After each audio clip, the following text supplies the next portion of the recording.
The following program contains names, places, and events that have been anonymized or fictionalized for the purposes of protection and safety. The following program is provided for entertainment purposes only, and any commentary from the hosts are strictly conjecture and should not be held as making any definitive statements about the truth or identity of any particular individuals or circumstances. If you or a loved one are involved in an abusive relationship, please call the National Domestic Violence Hotline at 1-800-799-7233 for support.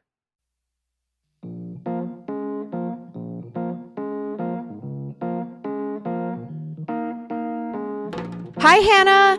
Hi. Good to see your shining face. It's always good to see your face. First of all, you guys, Hannah looks hot. She's wearing this sexy, eyeliner that's, different than what she normally wears. And it is looking good, girl. And, the lip liner, hello. What's happening? I love it. You look great.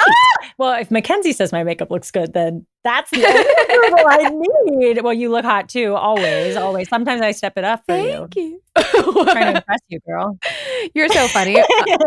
So, you guys, thank you for being here today on another Monday. I love Mondays specifically for this reason, for our podcast. We're so glad you guys are here. And happy Valentine's Day. Almost Valentine's Day.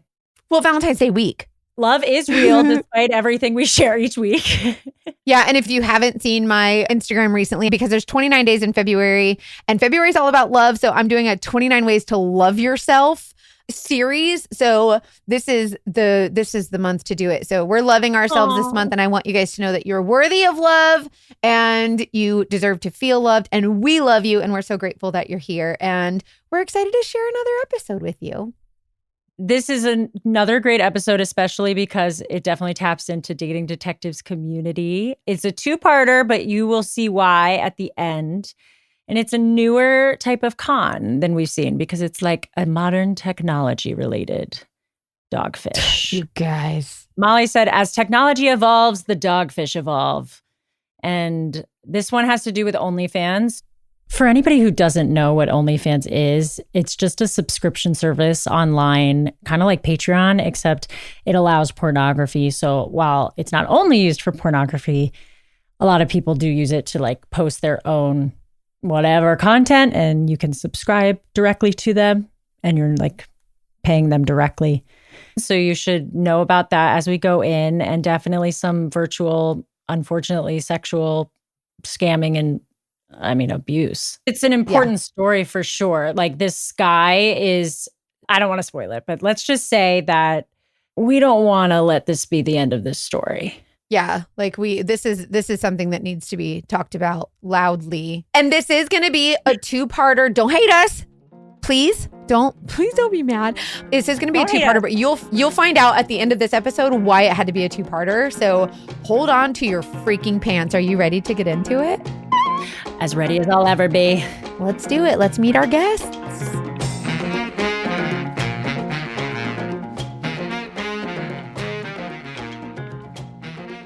Livy, we're ready. Thank you for being here. Yeah. Thank you. Oh my gosh. Okay.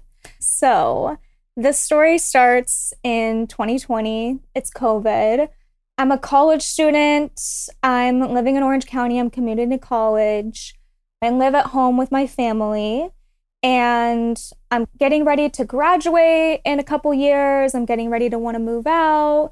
I'm also single, so I'm on the dating apps as one is. So I'm, going around on Hinge. You already know the vibes. And I come across this man. We start chatting. He lives in San Diego. So I'm like, that's not too far. It's not a big deal to me. So we plan our first date. He seems really interesting. So we go on this first date. We're getting dinner. We went back to his apartment and drank wine. It was very clear that he was moving out of the apartment. So there's boxes in his apartment. He's clearly moving out, and he's like, oh yeah, I'm upsizing to a home. And I'm like, oh, that's so exciting. That's awesome. And one thing to note on the date, kind of random, but he gets his age wrong. So he's like, oh, I'm 31. And I was like, wait, I thought you're 30. Your Hinge says you're 30. And he's like, oh my God, duh. Oh, I'm so stupid. Oh yeah, I'm 30. And he just laughs it off and we move on. I'm red flag. But then I'm thinking about the times when you get carded, like buying alcohol, and they're like, how old are you? And I'm like, I don't know. Like, Yeah. No, I couldn't write that off. I'm literally like 21 in my mind. And then I'm like, oh yeah, I'm 24. Oops. Yeah. But so I'm like, okay, whatever, sure. But on the date, we have a great time. Like, he seems very successful. He worked in music festivals, manages like celebrities. He works very closely for a famous musician, drummer, we shall say, for his brand. He has homes in Vegas and Cabo, and he's getting a home in San Diego, all kinds of things. He has luxury cars. Important to note, though, on this date, he drove us to dinner in a Jeep Cherokee, which he said, this is my dog car. So he's like, this is what I drive the dog around in. I'm like, My dog car? I know. I'm like, where's your Audi? I thought we had you had an Audi. We're not dinner in the Audi. That's but I'm the like, cat okay. car. The pussy Right. car. So he's like, whatever, we're in the Jeep Cherokee. I'm like, okay, fine. So we have the first date. It's fine. Good. I actually decided to move forward with a different person that I was seeing at the time and, you know, let him know, hey, I had a good time, but I'm not going to move forward. I'm going to go ahead and be seeing someone else. Fast forward, that didn't work out. In May of 2021, so however many months later, what is that, like 9-ish months, I reached back out to this man, Jay. So I reached back out to Jay in May of 2021, and I'm like, hey, you know, remember me? Sorry about that little intermission, but if you want to link back up. And he was like reluctant, making me feel bad, like, oh, you know, you really hurt my feelings, and kind of made me feel like I had to earn his trust back. So whatever, we continue, we start dating, things are going well. I would go down to San Diego a lot because, like I said, I lived with my family in Orange County and there was no privacy there. So we go down to San Diego, he'd get us fancy hotels so we could have privacy because he lived with a roommate and his best friend at the time. Because like I said, back up to our first date, they were buying a house and that house was under renovation. So we were staying in hotels. We'd go to nice dinners. He would get like tough reservations and said, oh, you know, I know someone who works here. I know the GM. He's going to get us the best table, da-da-da. So all kinds of stuff. Right away, he bought me a couple of nice clothing items from like Supreme or Kith, like brands that I like. So my birthday was in July when we first started dating. And he would also say things like, oh, I really want to get you this bag, or I want to get you this jewelry item, or let's go on this trip. Like, we should go here. But then he would be like, oh, but those are girlfriend things. Like, those are reserved for girlfriend. And I'm like, Oh, Okay. okay. I'm like, okay, well. Were you know. like, was there any kind of like sugar daddy, sugar baby situation here? Like any kind of like assumption of that on his end? Or was he just nice? No. It wasn't like he was like taking me shopping and like, but it was more just like we were dating. He was courting me. He was Okay. taking me nice places. Like, I'm more of a bougie girl. He was a bougie guy, it seemed like. So it was just like those kind of vibes. It It wasn't was just sugar daddy nice. at He all. was spoiling you. Yeah. And okay. I liked him. So it wasn't like I'm like dating this old guy for, you know. So not like that. Did he feel old? Did it feel like there was a huge, because you're young, you're still in school and he's 30, 31, we're not sure. Yeah. Did it feel like a big age gap? No. So I was 21 and when I met him originally. So no, but that's one thing. He had like a very young personality. He didn't look like much older than me. I always felt like, oh, we connected well on that. Like, we had a lot in common, listened to the same music, shows. Like, it wasn't like a huge difference in our, you know, personalities. Sure. So he's spoiling you. So yeah, we're doing nice things. And I'm like, you know, this guy seems like he's a big deal. He's like constantly traveling, tells me all about his travel. He's in DJ booths because he works with a lot of artists. He loves EDM. Like I said, worked for this celebrity brand, was getting phone calls from the celebrity all the time. Oh, I'm going over to his house. We have a meeting. He actually said he dated one of the Bardashian Benner girlies, and he actually turned her down. Just for anonymity. Yes. Because she was so boring. Oh, of course he did. Yeah. And so he made millions in stocks and his businesses, and he has this much in his account. And oh my gosh, look at my credit card bill. It's this much money. He has all these luxury cars. He has an Audi. He has a Lotus. He's in the process of buying a Range Rover. And I'm like, okay, this guy's legit. So we become official in July, like I said, around my birthday. And things are good. We're having, a normal relationship. Things are cool. Fast forward a little bit in September.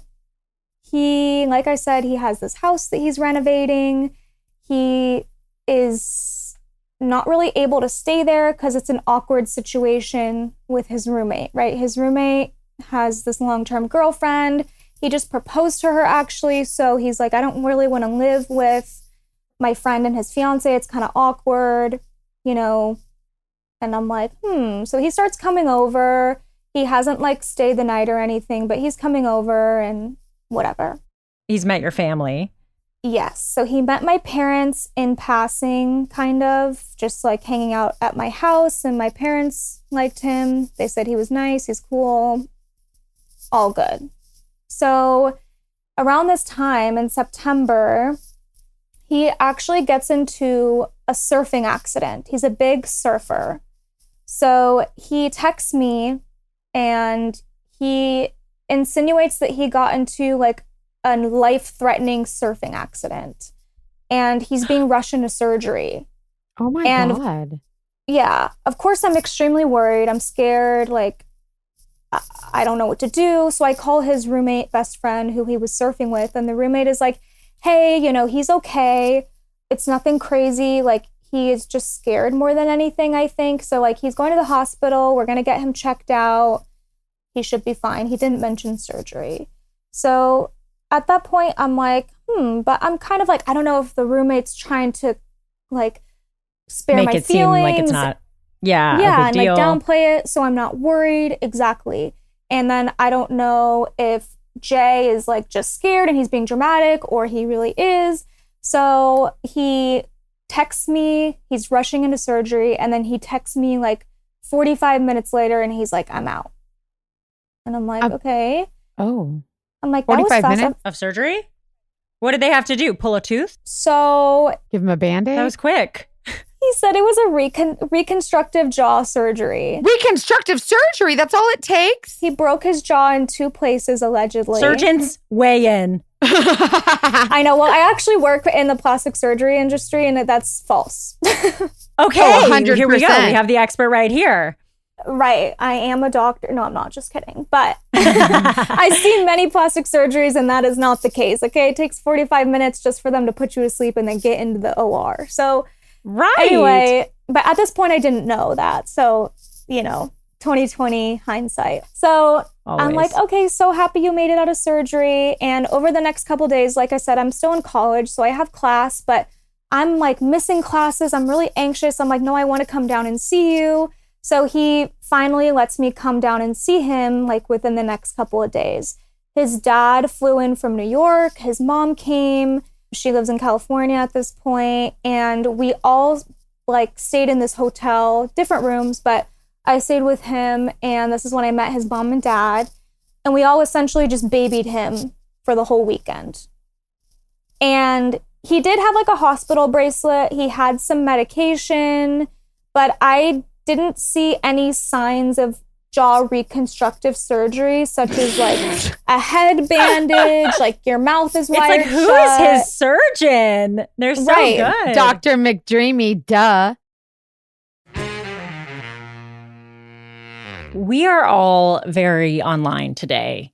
Have you ever wondered how much of your personal data is actually out there on the internet for anyone to see?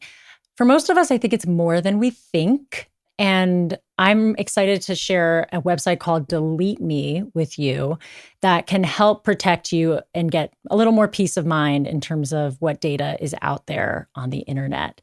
Privacy is important. And this is something that can be really good for a story like we're telling.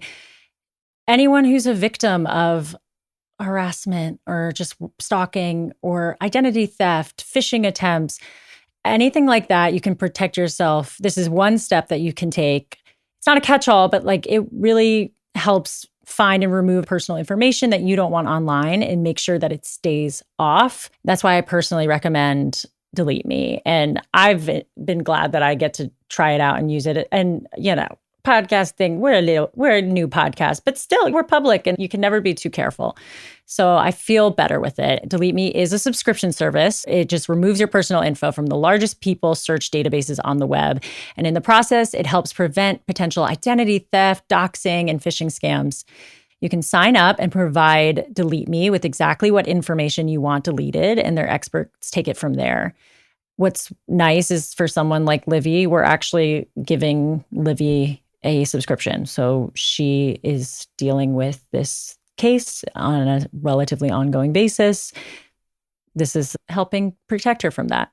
It does also send you regular personalized privacy reports showing what information they found or where they found it and what they removed.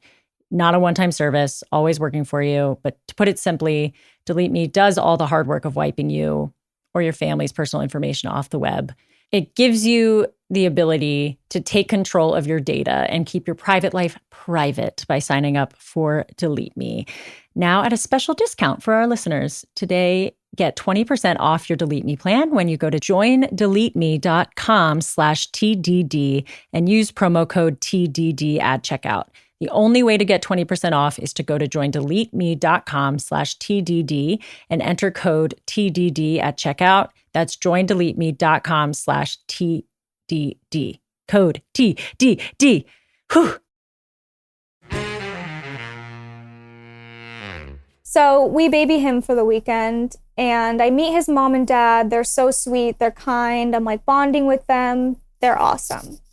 So after this accident, he's kind of like, there's no sign of like bandages on his face. His jaw's not wired shut, but he's kind of refusing to show me his mouth because he's like, oh, my teeth are so messed up. And mind you, before this, he had not good teeth. He had an underbite. His teeth were a little jagged. I liked him anyway at that point, but he never had good teeth. But he was like, my teeth are so bad now. Like, I'm going to need to get all these surgeries to get them corrected. And I'm like, okay. So after the accident, he's like, hey, I'm really shook from this. I'm not worried, but I'm a little scared. Do you mind if I stay with you and your family for a little bit, just so I'm not lonely? I kind of want to be taken care of. And I'm like, yeah, like, I'm a Cancer. That's in my energy. Like, I'm motherly. I'm caring. I'm like, yeah, you can totally stay. Boys are so needy when they're sick, right? They really are. Yeah, and I don't mind it at all. So I was like, okay, yeah, like, you can totally stay. And my parents were like, yeah, of course. Like, no problem. So he actually comes and starts staying with me in Orange County. This is in September of 2021. So at this point, he's going between his houses in San Diego and Vegas and then coming back to me in Orange County to like stay the night with me. And another thing to note is he still has this Jeep, but sometimes the Jeep would be left in Vegas and sometimes he would bring it down to California, but it was kind of 50. The dog Jeep. The dog car, right. Okay, so he would have the Jeep sometimes. It would kind of go back and forth. But at the times that he had to leave his car in Vegas, he said, oh, my sister is staying at my house in Vegas while I'm away. She's like keeping up with the home. She's taking care of my dog. And I'm giving her my car. Or it would be his best friend, Jenny. She was in Vegas. They had dogs that were best friends. So she would also come and help take care of the dog. So he might leave the car for her as well. So Jenny would take care of the dog sometimes. So then sometimes the Jeep would be left in Vegas. So when he would fly back to California, he would need to use a car, obviously, to get down to San Diego so he could work, so he could go surf, because that's what he loved to do so much. And me being generous and empathetic, I would let him use my car. So he started driving my car, and he would drive it down to San Diego nearly every day. And if you know California, that's a hell of a distance to go every day. And I was paying for the gas, mind you. I was going to ask. He wasn't. Yeah, unless he was on the side of the road and broke down for some reason, he was not contributing. Wow. So putting all these miles on my car, putting his dirty, gross surfboards in my car, it smelled.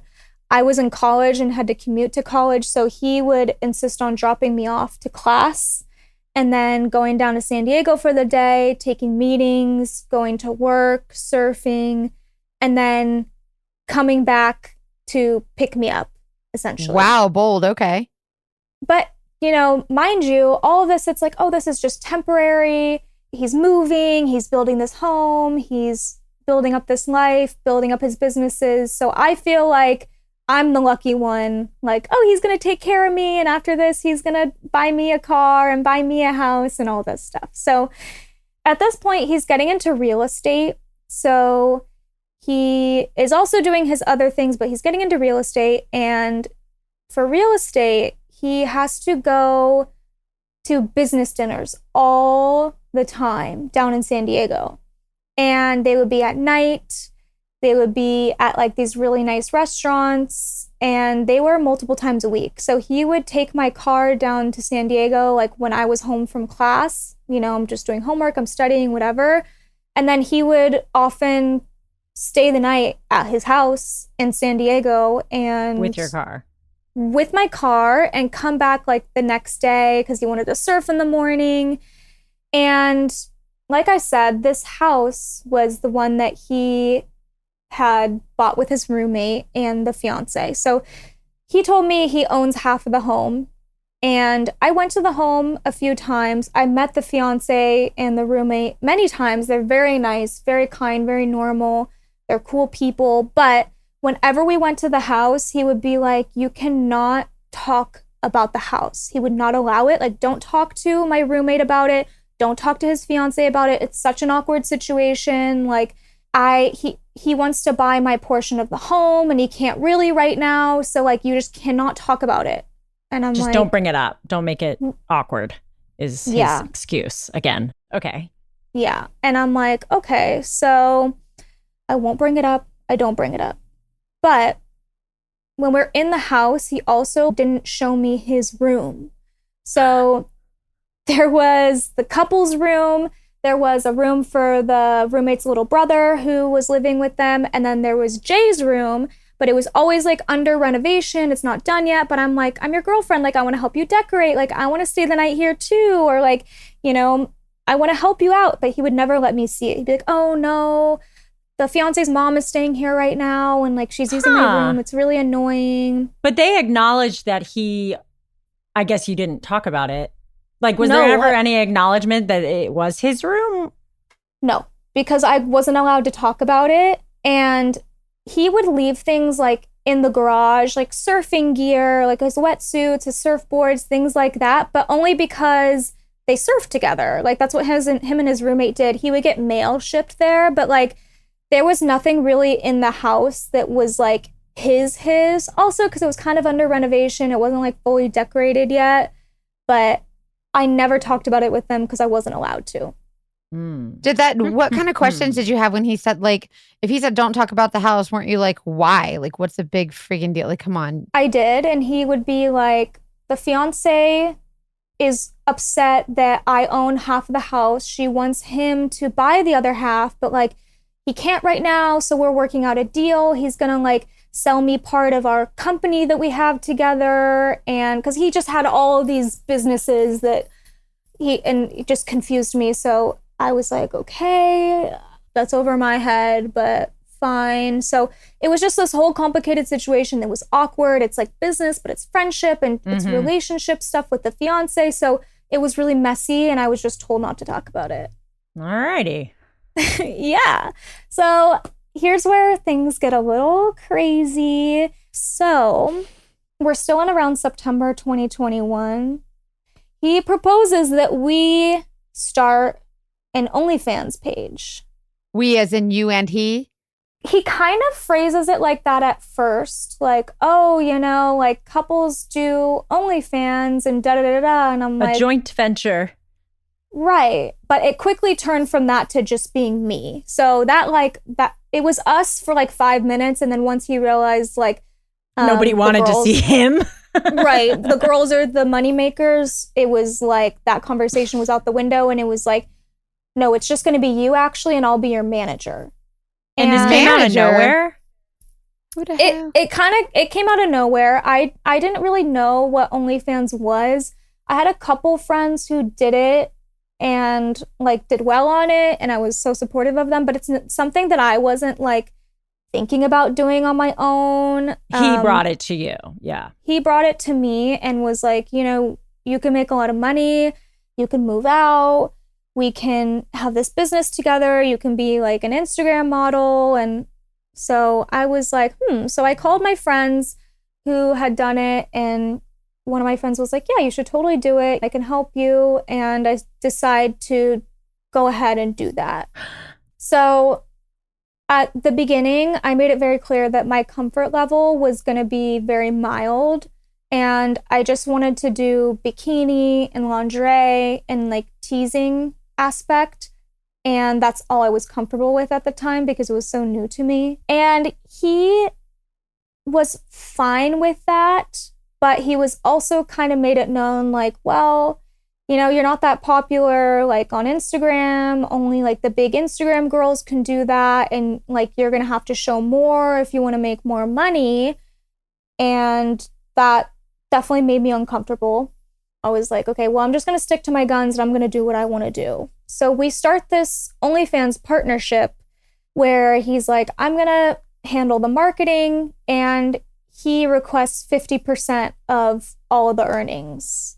Okay, so he's a pimp? Period. That part. Literally. So Absolutely not, fella. You're doing all the work. He also frames it very much so as like, I'm your boyfriend, and if you're going to do this, I'm owed this money. Not only am I helping you, but you're my girl, and like, if other people are going to see you, I'm going to benefit from it. That's the fact that pimp. He literally, and he brought the idea to you, and then is now like, you're doing this thing that I'm like, like taking the control over it in a way that almost makes you like the bad guy. Exactly. If you go against him. Exactly. Did you know that your temperature at night can have one of the greatest impacts on your sleep quality? If you wake up too hot or too cold, I highly recommend you check out Miracle Made's bed sheets. Listen to this. It's inspired by NASA. Okay. So they use silver infused fabrics, and it makes temperature regulating bedding so you can sleep at the perfect temperature all night. I don't know if you guys heard the last ad that my husband did. He was telling all about his experience. By the way, ever since that ad, he feels like an absolute movie star. He thinks it was so cool. But I love the sheets because for him, he is someone who sleeps really hot. He is a complete furnace. And these sheets actually, they really do work to regulate his temperature. And so it's a more comfortable sleep for me because he's not sweating at night. And he feels more comfortable because he is not feeling so hot and ridiculously sweaty at night. It's the sweating. I can't handle it. Traditional bed sheets can harbor more bacteria than a toilet seat. Ugh. It can lead to like acne, allergies, stuffy noses. It's literally just gross. Miracle Made offers a whole line of self-cleaning, eco-friendly bedding like sheets, pillowcases, comforters, and they prevent 99% of bacteria and require 3 times less laundry. You're welcome for that. I know so many of you love that. Stop sleeping on the bacteria. It can cause your pores. And you guys know I'm a makeup junkie and a skincare girl. So it's like it can cause breakouts and acne. So try the sheets. You'll like them. Go to trymiracle.com/TDD to try Miracle Made sheets today. And whether you're buying them for yourself or as a gift for a loved one or your sweaty husband, if you order today, you can save over 40%. And if you use our promo TDD at checkout, you'll get 3 free towels and save an extra 20%.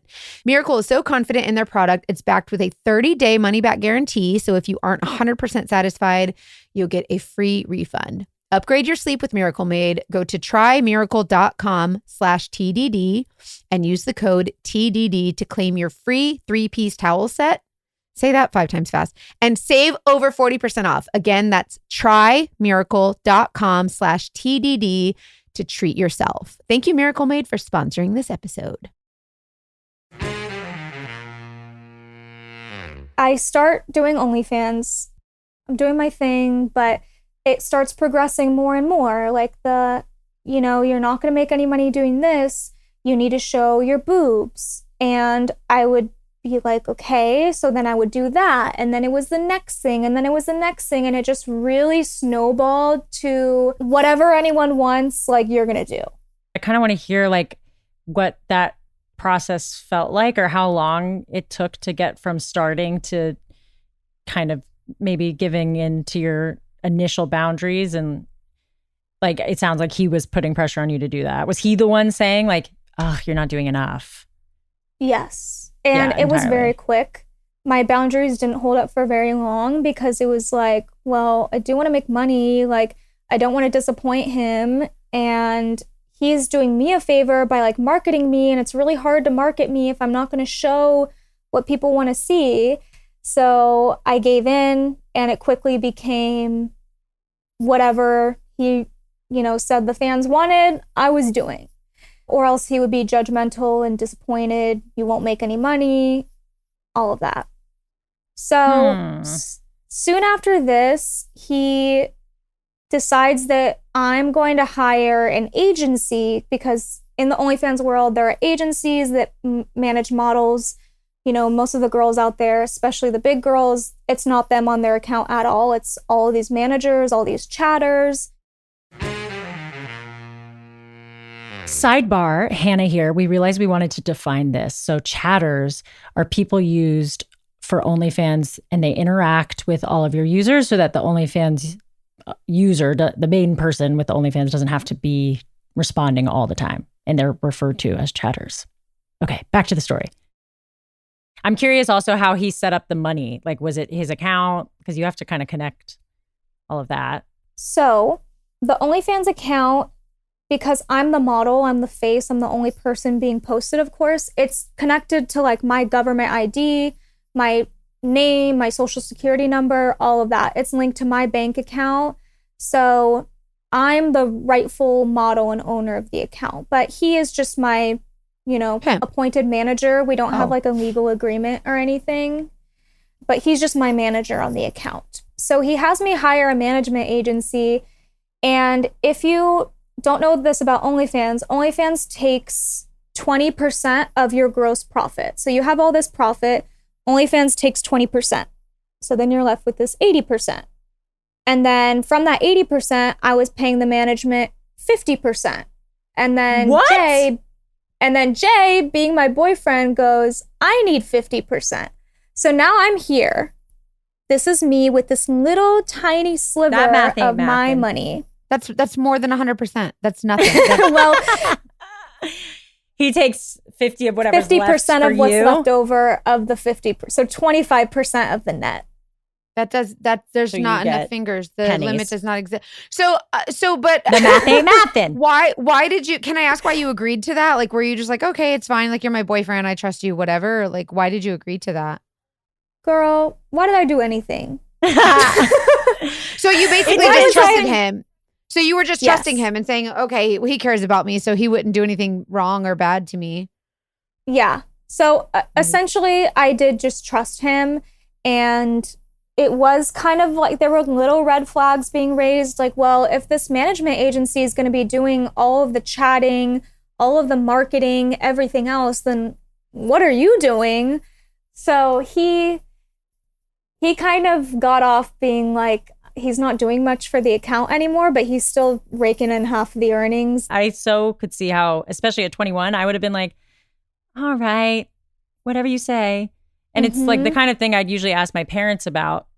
Like, should I do this? But I feel like you probably didn't want to go to your parents for, should I do this OnlyFans contract? Exactly, yeah. So I had no idea what I was getting myself into. And I, like, when we were in the middle of it, I knew that it was unfair, but I was scared of losing him because I knew that he would lose his temper if I brought it up. And he made me feel like I was reliant on him for income. Like I needed him. And he's already this successful guy. He has so much money and so many businesses, and he doesn't have time for this. Like, he's doing this for me. You know, he's helping me because I'm a college student and I want to move out. So he has other better things to do, right? He's like, be grateful. Exactly. No, truly, truly. When you said you thought he would get mean, had he shown like violence before? Like, were you scared of him? I wasn't physically scared of him being violent toward me, but he was very vindictive and manipulative. Like when I would not want to do certain things for OnlyFans, he would get mean and disappointed. And well, then why are we even doing this? And you're not going to make any money. And so you're letting me down, I'm sure. Yeah, if I was ungrateful and like asking for him to not take so much, it would have been a blow up for sure. How long had y'all been together at that point? At this point, we had gotten together in July of 2021 officially, and then this is around September, October, fall of 2021. Okay. So things escalated quickly. For Thanksgiving, I, of course, invited him to be with my family. He was already living with us. The couple of weeks had turned into, he hasn't left. It's November, obviously. And I invited him to be with my family in Orange County. And he said, I need to go to Vegas and stay there because I need to watch my dog and I need to watch Jenny's dog because they're best friends. And Jenny's going on vacation with her boyfriend and she'll return the favor for Christmas / my birthday in December. So I just need to go handle this and then we can be together on Christmas and my birthday. And I'm like, okay, that's fine. So I give him a call on Thanksgiving just to chat because I miss him, whatever. And in the background, I hear the door open and I hear a woman's voice. And she says something along the lines of like, I'm grabbing the keys, I'm going to the gym. And then he gives her a little attitude back. And this is totally boyfriend-girlfriend bickering. You know, I know that. Yes, when you know what it sounds like. Right. They're irritated with each other. And I go, who's that? The call goes beep, beep, beep, hang up. No! So I'm texting him. I'm like, hello, pick up the phone. Oh my I'm like, God. Straight hung up the phone. It's going to voicemail. And then a few minutes later, I get a call back because he has 2 phones, of course. So he calls me back from his other phone. And I'm like, what was that? Like, that was a woman. And he's like, that was my maintenance lady. Like, she's in fixing the dishwasher. And I'm like, she was talking about grabbing the keys and going to the gym. And he's like, yeah, she needed the key to get into the lockbox to get to the electrical and fix the dishwasher. And I'm like, what? And he goes, besides, I don't even have a gym in my complex. And I'm like, okay. And he's like insisting it was just the maintenance lady. Like, I'm crazy. I need to stop. I'm an annoyance, right? So then he starts like, whatever, we hang up the call and he's being standoffish to me. So like, I'm trying to text him and be like, make up because I hate conflict. And he's now turning around on me, like giving me short answers, being short. Classic manipulation. Right. So then I'm like feeling anxious and I'm like trying to send him selfies and he's not really like responding. Yeah. Just making me feel like I'm the issue. So whatever. I believe him. I move on. Little aside, right around here, I remember we were in a hotel in Carlsbad and he had gone to a business dinner, of course. And I was just looking around, you know, whatever. I see a vaccine card, which is his. And I'm like, oh, you know, I wonder if he got Moderna or Pfizer, right? Yeah. I'm like, that's so interesting. And I see a birth date that Oh, is no. 1987. And that would make him about to turn 34 in about a month from there. And he was first 30 and then 31 and now he's 34. And now he's 34. All within a year. So I'm like, because he said he was born in 1989. So I see this birthday and I decided to keep it to myself because I kind of already knew that something was up with that. However, his birthday was in December and I decided to be very petty and I got him big giant 34 balloons and I let him know that I know you're really What did he do? lied. What did he do? He literally didn't address it. And I said something along the lines of like, you can stop capping now about your age. I just learned my 9-year-old son says cap, and I learned I was that gonna means say. lying. Yes. So I was like, the jig is up. And he just kind of laughed it off and was like, he didn't say anything, like, didn't really want to acknowledge it. So he knew that he got, and you knew that he got, but nobody was acknowledging that he got because y'all just knew he got. Right. And I was like, I'm not going to get into this, but let me just let him know that I know. It's also a power move for him to be like, okay, that doesn't change anything. Like there's like I would be nervous. Well, what's he going to say? Nuh-uh. Like, what do you do? Like he's been caught and he's like, oh shit. But if he gets caught, then you know that you have some control over it. The fact that he's like, I don't really care. I might be lying to you and that's the way this is going to go. Right. For one moment, like I had the power and I was like, I know that you're lying. And then he turned it around to be like, well, you know that I'm lying and you're not going to do anything about it. Which was, that's very him. Mm-hmm. His birthday is a couple days before Christmas. And for Christmas, we're going to New York to visit his dad, his stepmom, his stepsisters, and his full sister who I had met before is coming with us from LA. It's going to be a great trip. So we go. And love his family. They're so awesome. They're so amazing, so sweet. And I keep seeing that he's getting calls from Jenny. And I'm like, oh, Jenny's watching the dogs. She's probably asking about dog food. I ask him. He's like, yeah, she's asking about dog food. I needed to send her money because she's getting the dog food, whatever. And I'm getting weirded out. So I do what I do. I go through the phone. Sometimes you got to do it. Right. So I go through the phone and I just specifically look at their conversation and he's sending endearing phrases that he would with me. There were certain things that he said, certain flirtatious things, and he's totally flirting with this girl. And then I back out of that conversation because I'm freaked out. And then I see this other girl's name that I've never seen before, and I see a cute photo of her, and I'm like, oh my gosh.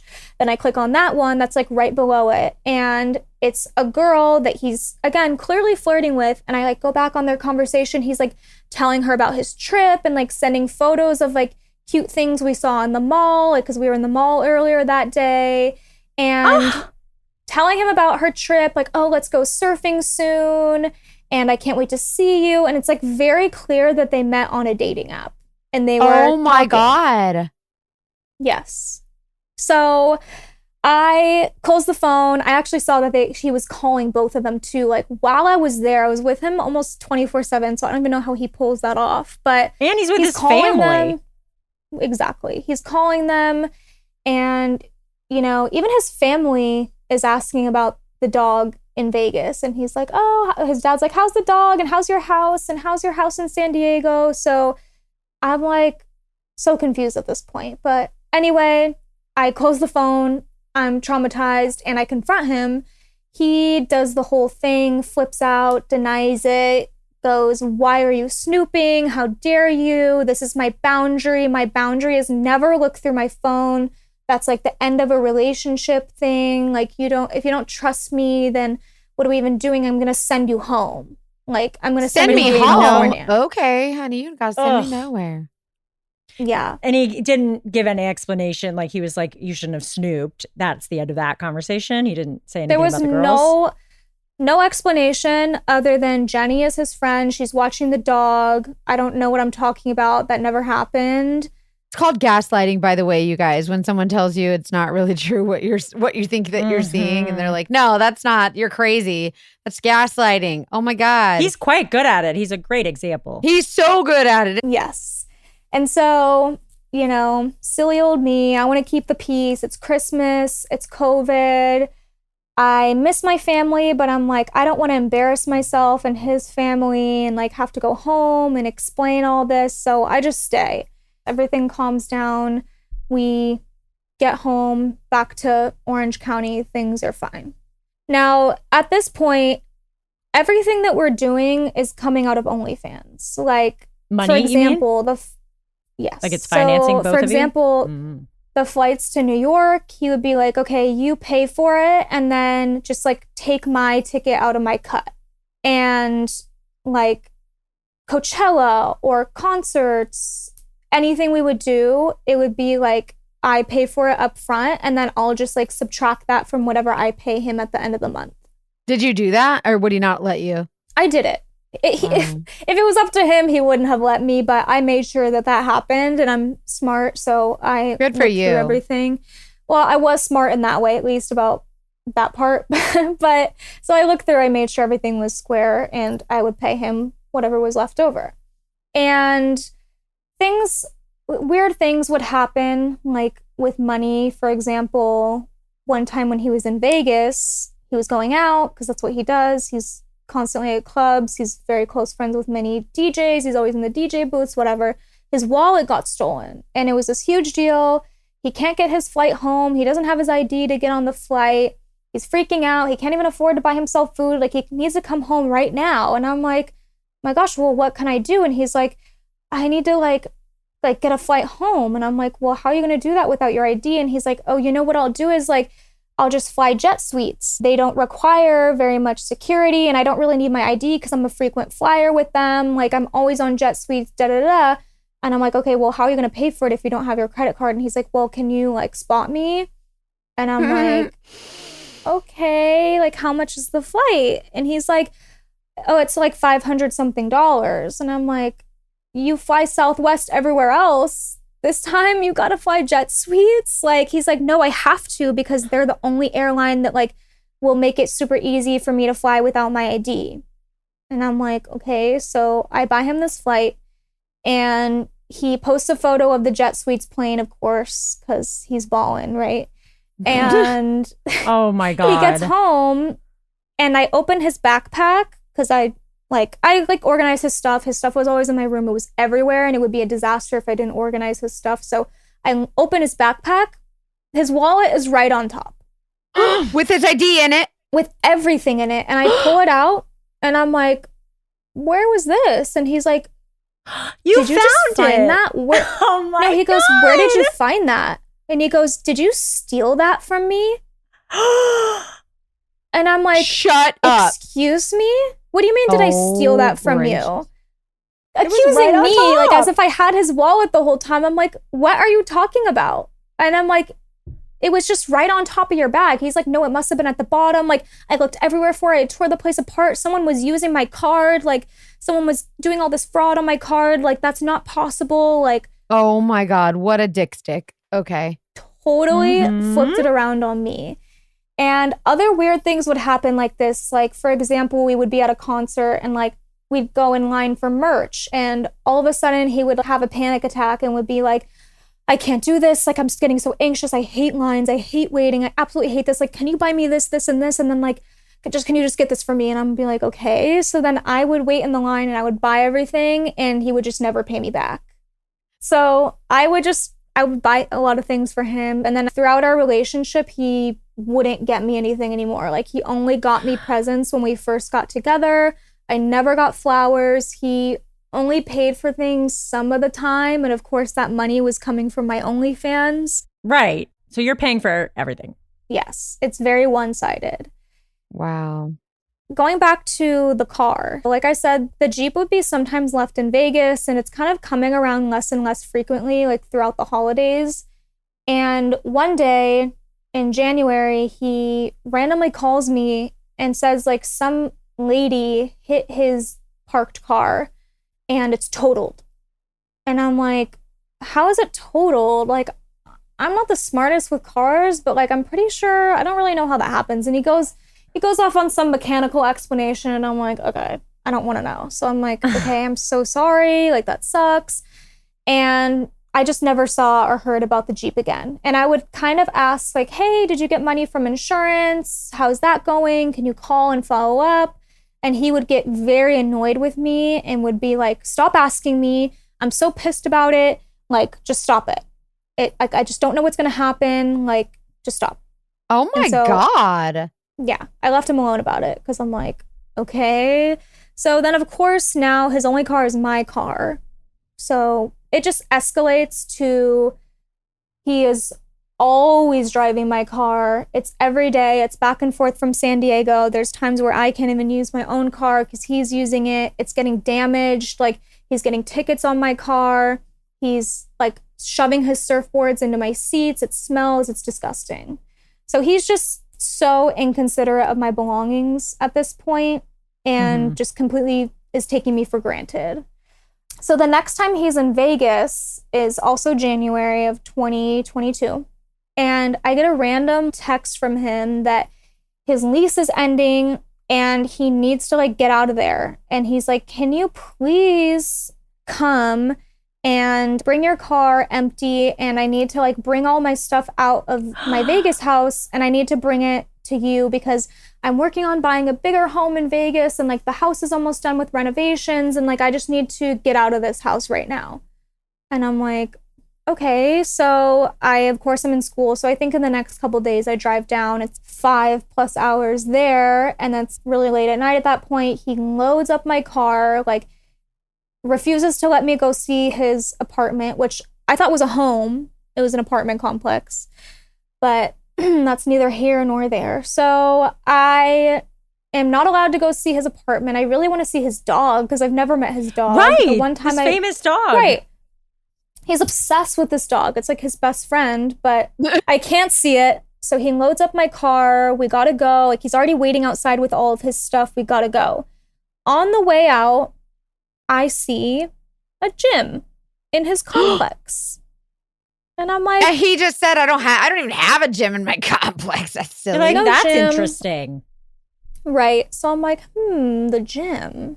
Interesting. So me being me, I brush it off. And we go back to Orange County. And I'm just like, I think this man is cheating, but I just can't prove it with any physical, concrete evidence. Anytime I bring any little thing up, he has a quick explanation for it. He gaslights me. I believe him. And that's that. But I'm starting to subconsciously, mind you, this wasn't happening like at the front of my brain. I'm not like sitting here at night thinking and putting two and two together. But I think at this point in the subconscious part of my brain, I'm thinking that Jenny is more than a friend. And maybe she just kicked him out of her apartment in Vegas. And that's who I heard on Thanksgiving. So I do a little snooping. I go on her Instagram and I see a photo of them together from 2018. And it's not like a couple's photo, but it's like they're together, they're at Harry Potter World. And it's like, my anxiety, I have too much anxiety for this. It's not like couple, but like they could be friends. It could be a couple. The caption is just like a little lightning bolt or like a magic wand or something. Like it's giving Harry Potter. It's giving a little coupley though, sounds like. It's giving like medium launch, right? So, but it's from 2018. And I also see a photo of 2020 and it's just of her and her dog, I believe. And it's at this hotel that I very much recognize because this is a dog hotel in Orange County that he was also at in 2020 with his dog. And that I actually remembered he invited me to come to that hotel and I didn't come for whatever reason. And I realized that they posted that around the same time. And so I'm like, so shortly after this, the photo of them together is gone. They don't follow each other anymore. And I'm like, oh my gosh. And again, I don't really bring this up. I don't know why. I don't know if I didn't fully consciously make the connection, but these connections are being made in the background. Do you know what I mean? Totally. I'm curious what like listeners would do at this point, because a part of me is like, do you reach out to Jenny? Do you try to find more evidence? Like there's a lot of ways you can Right.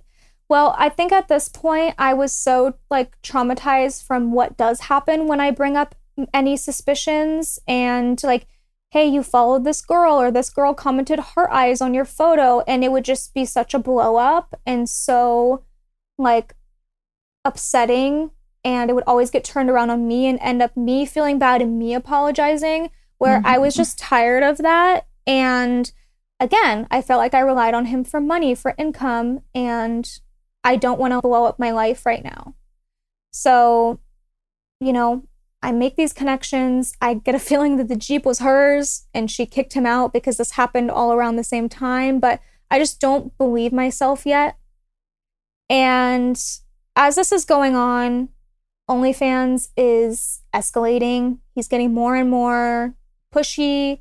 He's now insisting that I post nudes on Reddit, which is a popular way that he would advertise my OnlyFans. And this was something I was extremely uncomfortable with.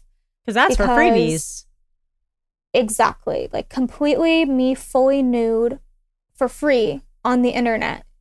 And I expressed many times this makes me very uncomfortable, and he just did it anyway. And he would say, well, your face isn't in it, and I'm not going to show like your identity, and it's going to get you so much money and so many subscribers. And he still did it. And my face was usually not in it, but sometimes it even was, or like identifying things. And he's controlling this marketing campaign, so to speak. Yeah.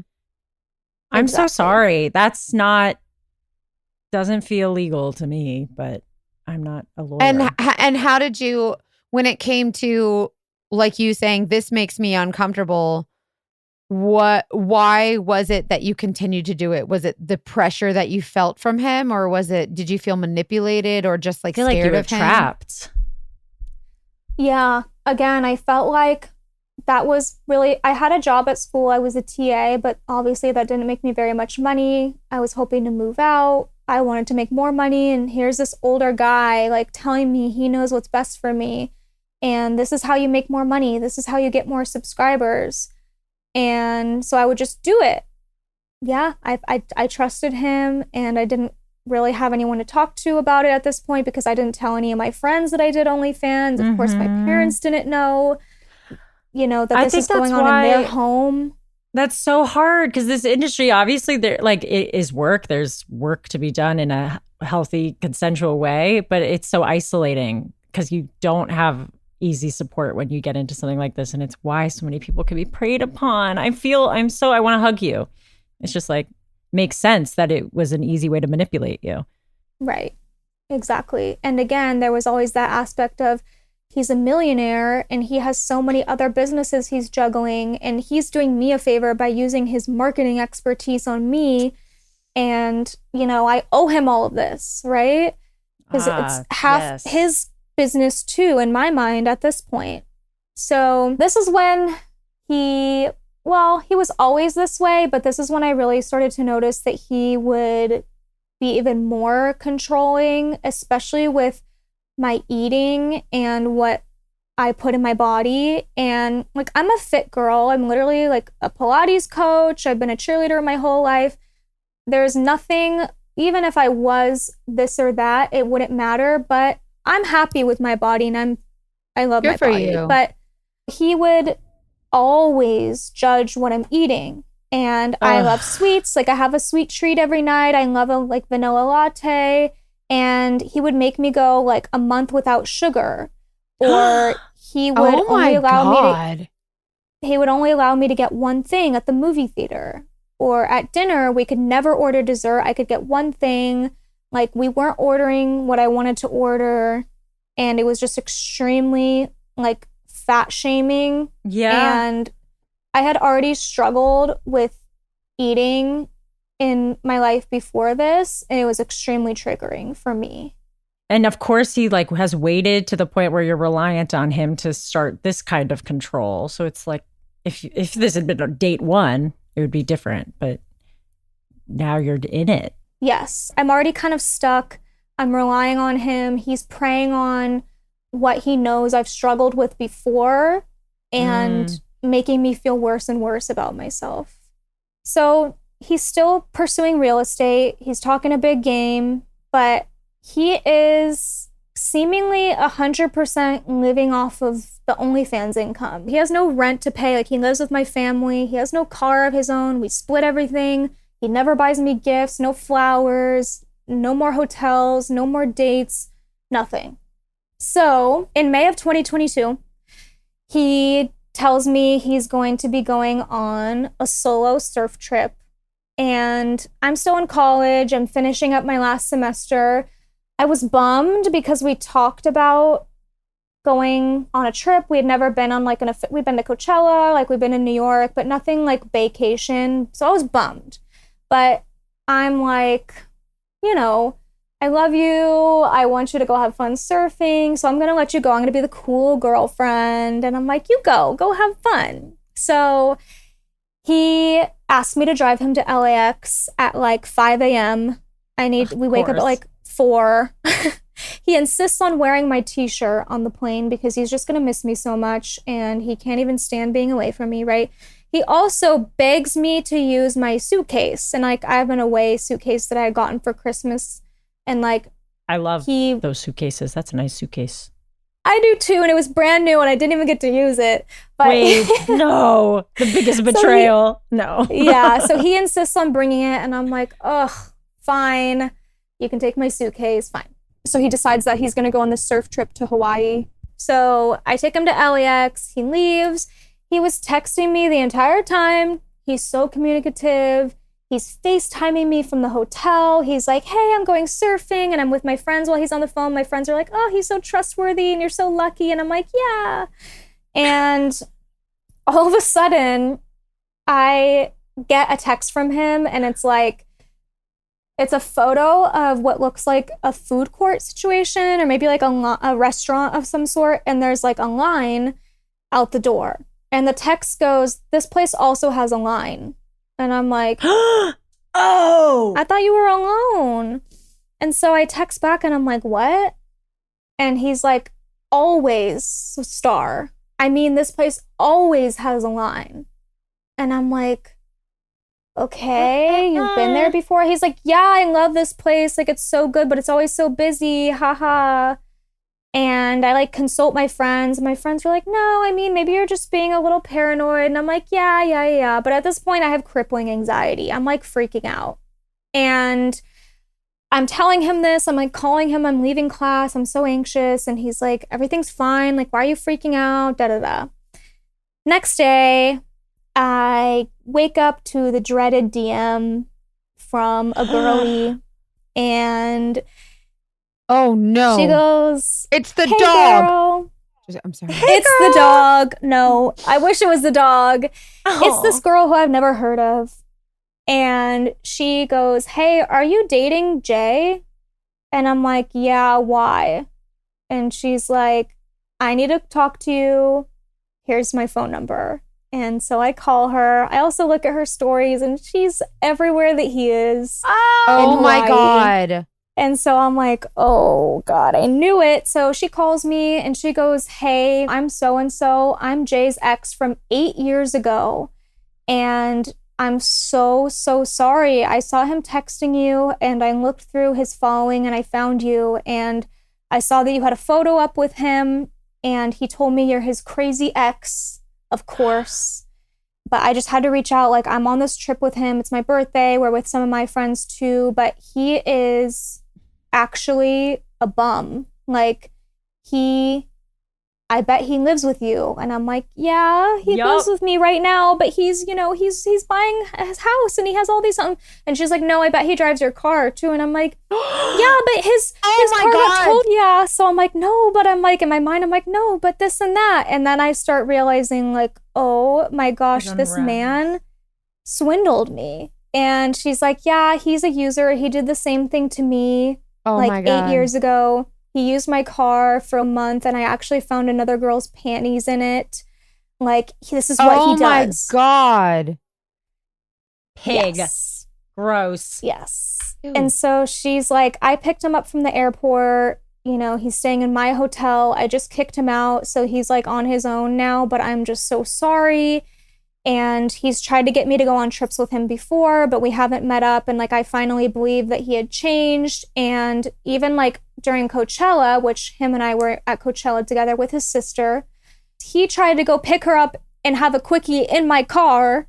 Ew! And she also saw him at a party that him and I were at. And then he faked an illness and made me go home with him. Oh my God. So she didn't see us God. together. So I'm just putting all these things together. And, you know, this girl is so kind. She's a girl's girl. She kicks him out. She's like, yeah, he's disgusting. He's a bum. He hasn't changed, I guess, but he's out. Don't worry. So, of course, I confront him. He's calling me for the following however many days he's there. I'm so serious. I've never heard a human being, let alone a grown man, act like this. I mean, I can say all these adjectives like hysterical, throwing up, crying, shambles, screaming, all of these words like theatrics, but it doesn't even like measure up to what was coming out of this man. It was like Shakespearean drama. Just It was everything. Got. insanity. Of course, that girl is insane in his words, and she's this and that, and she stole all of his things and kicked him out, and she's this horrible person. But in the meantime, he's actually texting her, threatening her. He says, I'm an alcoholic. I don't remember anything I've done. And he goes for the good old trigger warning, threatening to kill himself. Oh, Which we've talked he's that's using it come as up a in other weapon. stories. It's horrible. Exactly. And I don't play with that stuff. So, of course, I am holding off on being angry. I'm trying to be nice and comforting because that's just still in my nature. And I call his mom and his sister. I don't tell them much other than, hey, I caught him. He's with another girl and he's suicidal and I'm very worried about him. And Wow. they kind of are like, well, you know, that's unfortunate. I'm so sorry for you, but he's a little dramatic and sometimes it's hard to get the truth out of him. That's what his sister said. It's hard to so get the truth out of him. You call with that and they're like, Wow. that's unfortunate. That's an insane reply. No, but I mean, yeah. no, they were really nice and like apologetic, everybody's- and they, didn't know that he was like cheating on me, but they were kind of like, yeah, with we're his not theatrics, they were like, we're not Old buying news. that he's gonna do that, and let's just get him home. Of course, they're worried, like they're not pretending like it's not happening, but they're kind of like, okay, we'll handle it. And so he gets home, and I'm coping. Of course, we're done.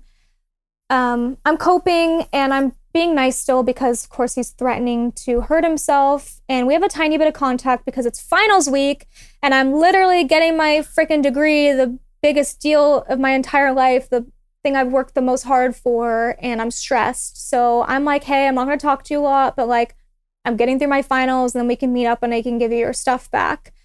And he's being apologetic for about like a week while I finish school. And I asked him about Jenny. That's like, I think the only thing I really brought up and was like questioning him about, because I'm like, that's the thing that I think I know and I want to like get clarity on. And he's like, no, that's not true. Like, we were never together. Don't reach out to her. She owes me over $100,000. Right, And right. If you reach out to her, it's gonna open this whole Pandora's box, and let's just not get into that. And I'm like, excuses. Excuse number 492. we needed a tally this entire time. Literally. I get my first ever flowers from him, and they're this tiny little dinky bouquet. And of course, he ordered the most expensive, the biggest, but it didn't come. And how dare they mess up? And yeah, so I make it clear that we're not getting back together. And he's home, he's safe, but I'm like standing my ground. And at this point, a switch completely flips. So he goes from hysterical and apologetic to mean, vindictive, nasty, cold, all of the things. And so I'm like, cool, let's meet up. I'm going to give you your stuff back. I pack up all of his clothes. He had like a huge section in my closet. He had so much stuff at my place surfboards, snowboards. My car was literally packed to the brim.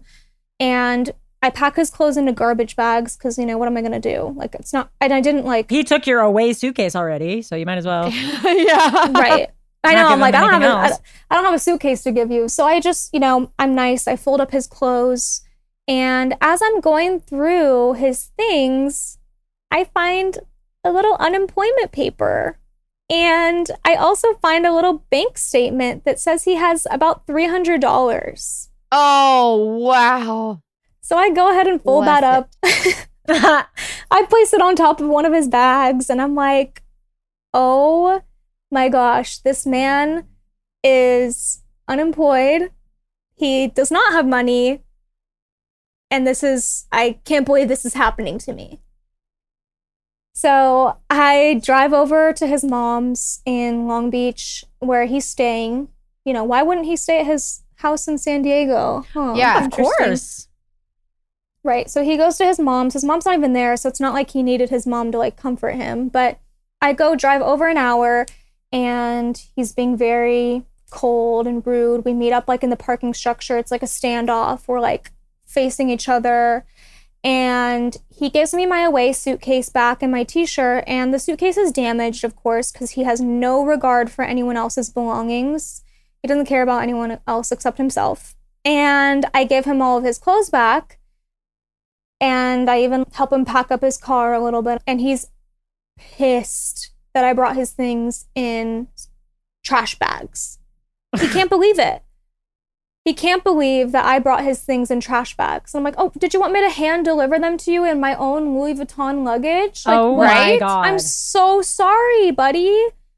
So, whatever. I leave. And I'm at this point doing like a security sweep of my OnlyFans and my social medias. And I opened the PayPal account that we had used to send money. And I realized that it's in debt. My cards were not linked to this. So my cards were linked to the OnlyFans account, but he was linked to the PayPal for like side purchases because in this line of work, you might get a person on Snapchat who wants to pay you kind of under the table vibes. And so he would use the PayPal for that. And his cards were linked to that. And he would pay me from that, my half. And so his address, his cards and everything were linked to it. And I realized that I don't know how PayPal works, so I can't tell you how exactly this happened, but he was somehow like sending himself money from either like a debit or a credit account that like didn't have the proper balance. So the PayPal was negative $500 something. Ooh. Yeah. And my dumb self never really looked at it while we were together because that was his job. Well, he you was managing trusted it. him. Right. So, of course, I send him a Zelle request and I just, politely state, hey, the PayPal was in debt. It was you. So can you please pay me back? Immediately, he sends back a Zelle request for $1,000 for damaging his clothes. Oh my God. Then he logged into the PayPal, changed the address to mine, unlinked his cards and put my name on there. And then I had to pay off the debt myself. And yeah, so I will also say that I paid him every single dollar that he was quote unquote owed, like whatever his cut was from the last time we worked together. I gave him every single item of his clothing, every belonging back to him, that even things I gave him, no matter how tempted I was to take them all back, like I literally gave him everything back that he felt he was owed because I didn't want him to have one reason to come after me. I just really wanted to rid my life of him. Mm-hmm. From here, I, of course, started getting alerts that someone is trying to hack all my social media accounts. Someone is trying to get into my OnlyFans. I have all the, security measures on there, so it's not successful. But he's sending me messages that the OnlyFans account is his legally, and I need to discontinue use of them or else I'm going to be in huge legal trouble, which of course isn't true because it's attached to my ID. You. Yes. He would also brag about he keeps every single text, every single thing anyone has ever sent him, so he could use it in the future for blackmail. So of course I know he has every intimate photo and video of me. And I'm embarrassed. Yeah. I'm defeated. I can't really tell anyone about this. Even like my friends don't really know about this. So I'm just like super isolated in this situation. I'm realizing that all of these nights he was going to San Diego, which again was multiple nights a week, he was just on dates with other women and cheating on me. Oh my God. So after the breakup, I have said absolutely nothing to this man. I want nothing to do with him. And I decide to move to LA for a fresh start. I graduated. Hey. I'm getting into a new field. I get new jobs. And he had also texted my dad threatening that someone is going to come by their home. Those are the words he used. So I was like, let me get out of there. So I moved. And in September 22, I was out in LA living my life. I meet a new man and who I'm now in a happy, healthy, loving relationship with. Yay! Amen, sister. Woo! Good news. I love when there's a happy ending and romance. Yeah, so I met my sweet angel after dealing with the devil. I'm living my new life. I have new jobs. I'm enjoying everything. And in January 2023, I am scrolling on TikTok and I see a TikTok couple, and it is Jay and a new girlie. Oh, So wow. What an idiot. If you're going to be a dogfish, don't go on TikTok with the girls. They don't get their dum-dums. right. And they're getting a lot of views. They look popular. They look like they're in love. And my first reaction was really conflicted because, of course, I have so much disdain for this person and what they've done to me. But I'm also like, you know what? Maybe he found someone. Maybe he's happy. Like, he seems like he really likes her. She really likes him. They live together. They have a dog. Maybe he's changed. And then I decide to look at the girl's page. I see she has an OnlyFans and my stomach drops because I know exactly what is going on. Oh, Mhm. no. I see the OnlyFans link in her bio and I feel literally sick to my stomach. And I go through this whole internal battle. Like, do I reach out? Do I leave her alone?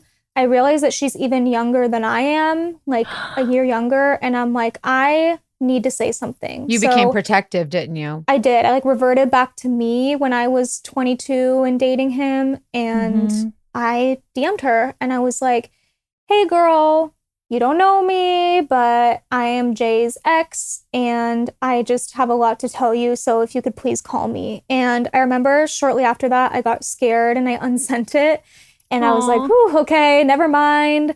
She's not going to talk to me. It's over. Like, because I was scared of the repercussions from him. But If he sees I it, yeah. did get a call from an unknown number and I realized that it's her. So I pick up the phone and we start chit-chatting. But she is here to tell you the rest of that story. Hi, guys. Hi, we have Chloe here. Wow. Let's get into it.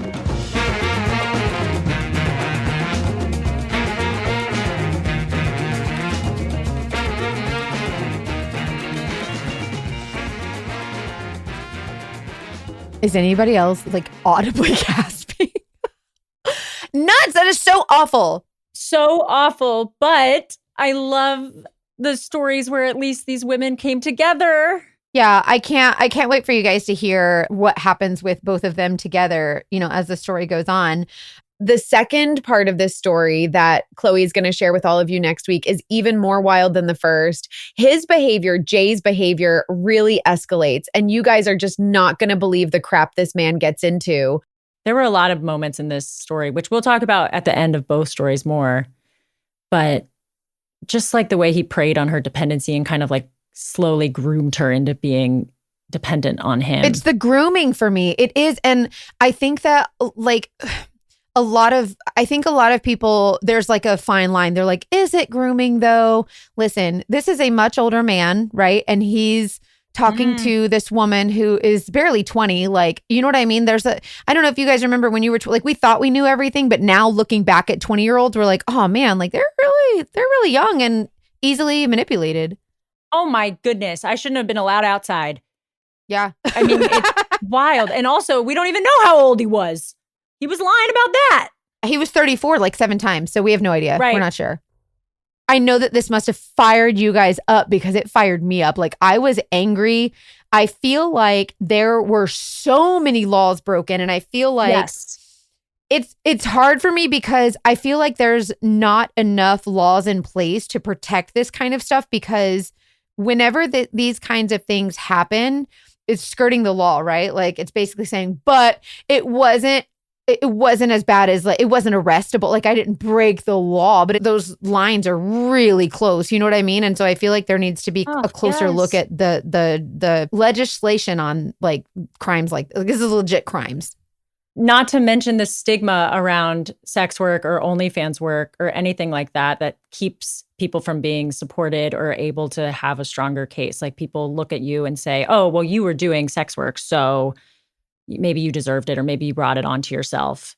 And that is obviously a problem that has been forever. And it's not much better today, I don't think. No, it's definitely, I can understand how people would say, oh, but you're doing sex work like voluntarily. You should expect this. But at the end of the day, like, that's first of all false. No human deserves that treatment. Like, no one deserves to be abused mentally or emotionally. No one did, like, that's not something that anyone deserves. No human deserves that. They just don't. I hate that mindset. It's so sad. I'm excited for everyone to hear part 2 because we'll dive into all this more. If anyone remembers our wonderful lawyer guest, Leslie Barbara, from a while ago, she was amazing. An awesome person. She had a story. If you haven't listened to it, go back and listen.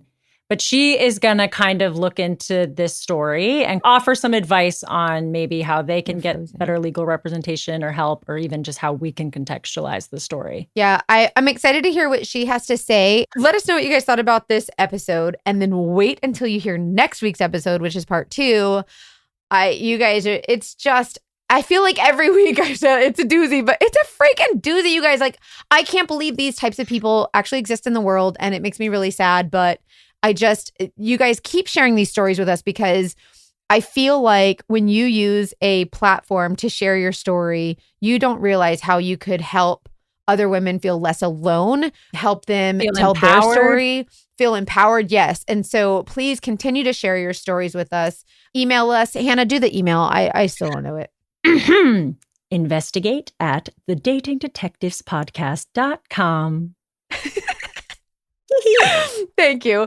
And if you guys don't mind, wherever you're listening to this podcast, will you give us 5 stars, please? And rate it. If it's anything less than that, don't even think about it. No, I'm just kidding. Yeah, no, be totally honest. But we really appreciate your ratings. They really help us with it helps us reach more women or more people and listeners. Yeah. And we're starting to recognize that y'all are connecting with one another. And I love that you're so much. That connection piece is so important to us. We just love it so much. Get on Patreon if you want to connect even deeper with us and other listeners. $5 a month. We do a lot of fun stuff there. Yeah, and you get 2 bonus episodes a month. It's only $5. Mm-hmm. No, Patreon's great. We do live Zooms or video chats or whatever every month, and there's like a forum. You can chat with us and message us, and it's really cool. We have a lot of fun there. I love that connection piece. Anyways, so until next week, you guys, you're gonna hear the rest of this next week. In the meantime, stay connected. And we're here with for us. you. Reach out to us. Tell us how you feel, because this is a heavy one, and we're all here going through it